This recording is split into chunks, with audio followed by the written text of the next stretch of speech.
Hey, welcome to This Week in Media-ocrity, where we present you with all the best in the worst of the media. I'm your host, Joel Foster, and I'm the McMaster of this domain. This week was a relatively quiet one, with the president off on a 17-day working vacation, which meant double the tweets. Well, it was quiet besides the president almost getting us into a nuclear war with North Korea through Twitter, but we don't need to talk about that. He's on vacation after all. With the president largely out of view and without a gun to shoot himself, in the foot, whoa. The alt media took to getting rid of his enemies.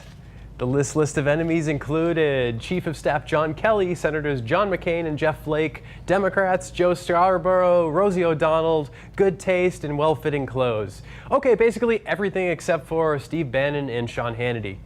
Even Hannity's Fox News has begun to be a little salty on Trump. Here's Fox News contributors Shepard Smith and Chris Wallace talking about Trump's attempts to get Robert Mueller off his case for the Russia investigation. It sounds on the Mueller investigation, it's appearing more and more as if they're going on at least one track after the money. Money laundering, the president, people around the president in the campaign. It appears that's an avenue of investigation. And the president has called that a red line from him. Now, I don't know what that means, and I don't know how the president gets to draw a red line, an investigation into him, but do you have any thoughts on that? Well, this was in an interview with the New York Times, and they said, you know, go beyond Russia. If this becomes an investigation of your personal finances, and he said that would be a red line for me. You're exactly right. It's not like he gets to decide, as we saw in the Bill Clinton investigation. A contradiction between the president's line and the facts is building as a pattern, a demonstrable pattern of separation from the truth.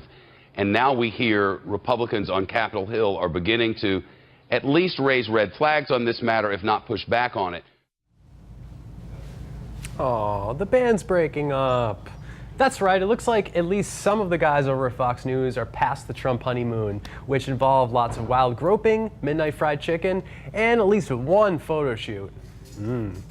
This sudden turn against Trump didn't escape the notice of our good friend Alex Jones, who called out Fox News as part of the globalist conspiracy that swirls inside of his LSD casualty brain. Let's take a look. See, in an information war, in a cyber war, all of you are powerful bots in that fight, not committing criminal hacking, but simply speaking out against them and removing your support from them and supporting the patriotic Americana Renaissance opposition, i.e. Infowars.com, i.e. DrudgeReport.com, i.e. WorldNet Daily, i.e. Daily Caller, i.e. not Fox News. You watch Fox now. It's all backhanded attacks on the president, sneaky attacks, going along with stuff, just keeping you there as opposition control so they can deep six the country. It's gone, other than Sean Hannity and a few other hosts. It's wrecked. And they want to get rid of Hannity because they know the president's so isolated now. The pinhole he's got is Sean Hannity. Not sure how smart it is to call your viewers bots, but I guess it's no dumber than ditto heads who are followers of Rush Limbaugh and parrot heads who are old white men who like to get drunk on sand-covered concrete while an off-key fat guy sings on stage. But Alex singled out the pinhole of Fox, Sean Hannity, is the one bastion of alternative facts left on Fox. So what was the pinhole up to this week? Well, it looks like he had a hot date. Let's eavesdrop. Wouldn't they be helping expose the deep state? Yes, you're right, Sean. And they're looking into this deep state. The fear that there are people within the bureaucracy that are still pushing out these leaks, that are working against the president's policy. And they're asking, what's going on here? I'll be blunt. Is McMaster one? Because it's inexplicable, that decision. According to the sources that I've been speaking with, they believe that he is allowing this to happen, that he is pushing this forward. My God, man. That guy in the middle must have really felt like a third wheel. The subject of those sweet nothings was National Security Advisor and battle rap champion H.R. McMaster, who took a beating from everybody this week. McMaster is developing the reputation as the only adult left in the Trump administration, along with Chief of Staff John Kelly, who now spends his days chasing the president around like it's baby's day out. Alt media seized on McMaster like Trump on a bucket of extra crispy. First with Breitbart criticizing alleged softball interview given by MSNBC's Hugh Hewitt, whose parents are just cruel. The article goes after Hewitt for refusing to ask McMaster why he's kicking out Trump loyalists and holding on to staff members from the Obama administration. The answer to that, of course, is that the Obama people already worked at the White House and know how things work. If you took over a plumbing business from someone, you wouldn't fire everybody and replace them with male strippers. Unless you would. Maybe they're good plumbers. Oh, plumbers. I get it now. Then, Breitbart posted another article alleging that McMaster is under the spell of the liberal puppet master George Soros, who's blamed for everything from 9/11 to the reason why the Beatles broke up. The story is that McMaster worked at a think tank called the International Institute for Strategic Studies, which studies foreign policy solutions. He was a general, so that makes sense. But Breitbart's more interested in the fact that the Open Society Foundation, which is run by George Soros, is one of its primary funders. Going further, they accused McMaster of protecting Iran because it was discovered that the think tank took a $25 million check from the royal family of Bahrain. This is all true, but what undercuts the whole thing is that in 2006, the same think tank was calling for war on Iran because they said that they had nuclear weapons. So they reversed their decision there. That war never happened, but we got the Iran deal under Obama. This is the deal that got Breitbart all enraged. We'll get to that later. And you know Alex talked about McMaster too, because God forbid we don't hear the Alex Jones hot take on everything, from how the deep state is undermining our republic to arguing who is the best member of the Backstreet Boys, which, as we know, was Kevin. Come on. He was the wizened older brother. Here's Alex with a special guest who delivers a fireside chat about how our system will collapse at the hand of the Islamists and the Marxists and the nudists and balloon fetishists. You know, all the things that Grandpa used to talk about. Let's take a look. Radical Islam runs Islam today and is the orthodoxy. And then coming up, McMaster purges NSC staffer for warning of Islamist leftist threat. Rich Higgins, a top official of the National Security Council, high-level Pentagon and analyst, was fired last month after arguing in a memo. And they're getting rid of all these people. And they're putting in people like Miss Habib. Yes, most of the folks being replaced are Islamic and are openly Islamic and say on their Facebook, I want to help America understand Islam and accept that Sharia law is constitutional. If they tell you they're going to put your 3-year-old daughter in a burqa when she walks around the street. Of religion, he won't even use the word Islam to perpetrate violence. And that's the first piece. So he clearly not only doesn't understand the threat, he's putting forth a narrative that's untrue.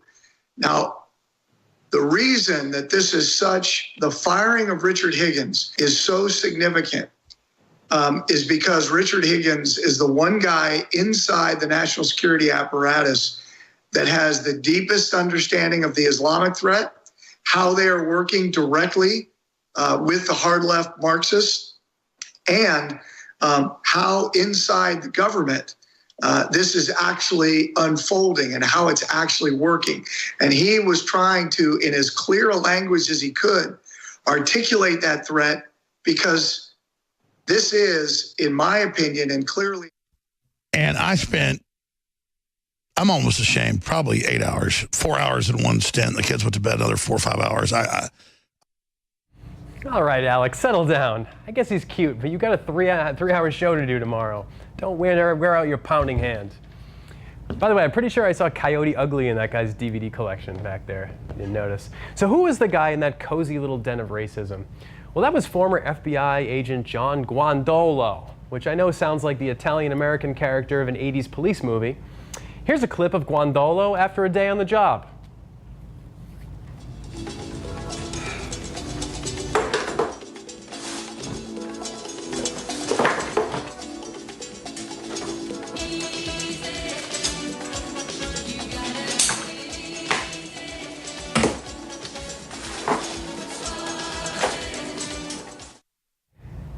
Was he cutting the pizza because he was sharing it? Nope, he's just the kind of guy who cuts pizza with scissors.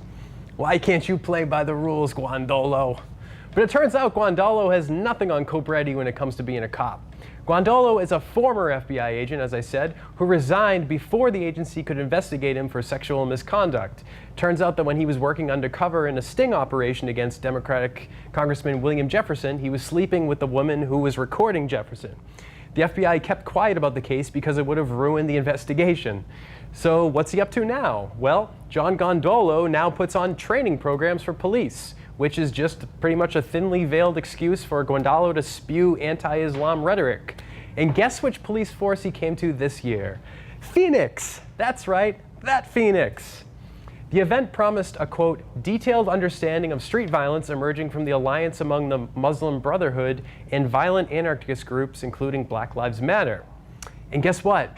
It cost taxpayers, so you, $40,000 to put on the training. Fun, huh? Alex Jones wasn't the only one obsessed with H.R. McMaster. Your favorite alt-right heartthrob and winner of the What If Ryan Gosling Had a Drinking Problem contest, Mike Cernovich, was back and paranoid as ever. Remember that 2 weeks ago, Cernovich said that his family was threatened to be killed by the Anti-Defamation League. Now he's being hunted by McMaster. Cernovich's life is like a Harrison Ford movie. Now, it might seem weird for a guy whose family was threatened to bring his daughter on one of his YouTube videos like he did yesterday, but maybe he has a point. Maybe H.R. McMaster, a decorated war hero, wants to destroy his career for a guy who once said, quote, I was raw dog for life, managed to stay STD free, coconut oil and defense soap, tea tree oil, are essential. And then he said, condoms destroy pair bonding. When you raw dog and share your super serum, she won't want anything else. But to be fair, his serum is a cure for ever wanting to be with a man again. So let's get the inside scoop from Cernovich himself, shall we? And we're back. Mike Cernovich, GorillaMindset.com. Today, some very, very disturbing developments from Deep State and people like that. Apparently, according to McMaster's cronies in Deep State, they're attacking my service record, which is interesting because, yeah, I'm a graduate officer candidate at school. I served 9 years in the National Guard Army Reserves, honorably discharged, resigned my commission. I got nothing to prove to nobody, except that I was first-class sergeant, first in my class at West Point. I'm very handsome in my camouflage gear. Love me, McMaster. Love me like the master that you are. Cernovich is so obsessed with McMaster that he even posted a poll asking what McMaster and his cronies are working on. It had two options, stopping Mike Cernovich and stopping ISIS. He forgot the third option, finishing that fire mixtape. And if you're wondering why he was wearing a military uniform while doing that video, here's why. Cernovich invented a story where McMaster apparently doubted his military service, which didn't actually happen. But Cernovich took it upon himself to post an article on Twitter this week further detailing his military career. But it doesn't matter that none of this happened because Cernovich lies so gracefully, like a fawn or a synchronized swimmer. Look at him just firing off shots at McMaster with nothing to back it up. The National Security Advisor is afraid of me exposing him, and let's tell you why he's afraid of me. He's afraid of me because it's been reported now, so I can say it, he has a major alcohol problem. With every meal, 2 martinis, a full bottle of wine, sometimes 2 bottles of wine. He really likes California red wine. So if you want to, cozy up to McMaster, who knows what kind of services you can get out of him if you bring him some California red. 2 martinis and 1 or 2 bottles of wine is a lot of booze. I mean, let's just be honest. If you're taking down 2 vodka martinis and 1 or 2 bottles of wine, that's a lot of booze. That isn't a few, glasses of wine. That's going to put you in bed at night. Yeah, exactly. Right. He gets really drunk and will insult and denigrate Trump around anybody who will listen. This is his MO. He's a total boozer, total partier. Yeah, and there's a lot of rumors, too, that he's engaging in activities with a colleague that shouldn't be happening. They were seen sharing a dessert with dinner. So we know he's a hard partier, a big boozer, likes to share desserts with a certain female colleague. They're spooning each other, the lava cake or whatever. That lava cake, though. But it's not fair that Cernovich gets to hog McMaster. Here's Breitbart's Lee Stranahan, former Breitbart Lee Stranahan, claiming that he was the one who created the Fire McMaster hashtag. If only he would create a Steadicam for himself. So I just do what I do. Now suddenly it's turned into a big thing, right? And I was doing the Fire McMaster hashtag. I'm sure maybe other people were doing it, but I was pretty obsessive about it. Yeah. Trump's not going to be president in 10 years. You dig? See, I'm not in this short term.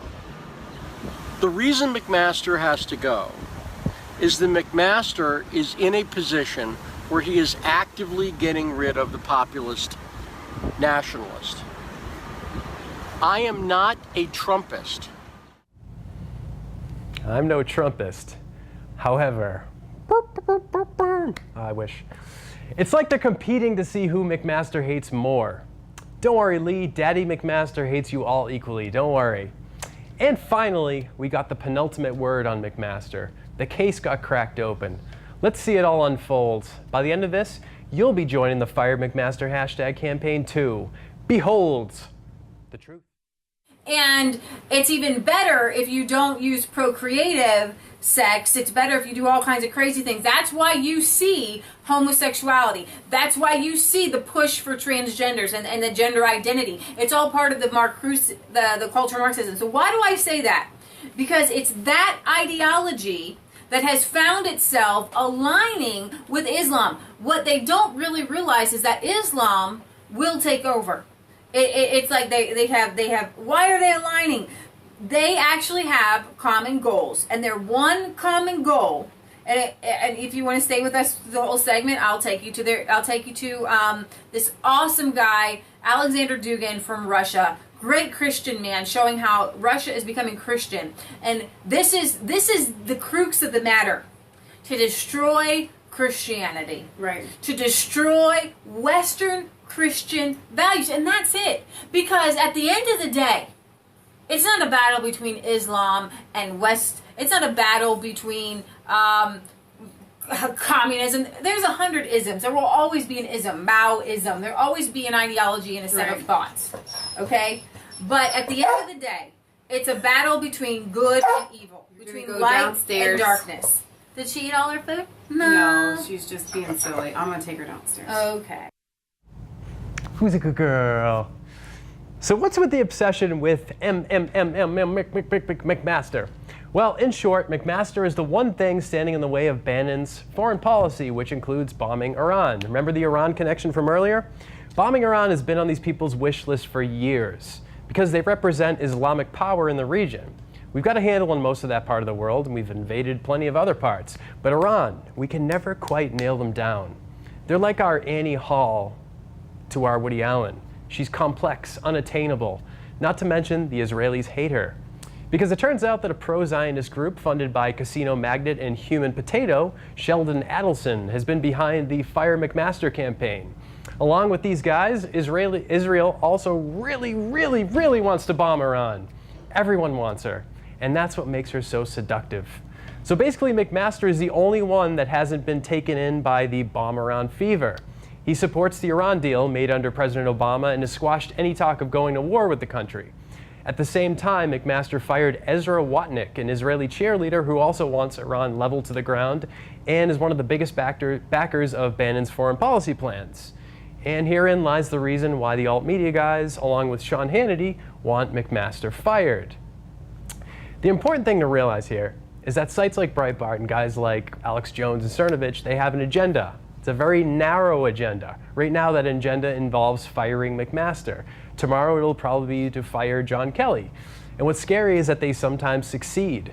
Because the fantasies of the left wing taking over the world with George Soros and the Muslim Brotherhood, it's like bad science fiction. That's the wider view, but their ground game is where it counts, taking out these smaller figures who stand in the way of Trump's nationalist agenda. Guys such like H.R. McMaster. And it's not the jobs part so much as it is the get rid of anyone who's not white part. That part of their policy. But chipping away at Trump's cabinet to let him raw dog his staff, that actually seems doable. You take them out one at a time. So once again, know where your information's coming from and evaluate whether or not they have an agenda. All right, that's all the time I've got for today. See you next week, same time, same place for another installment of This Week in Media-ocrity. Stay cool, Tucson.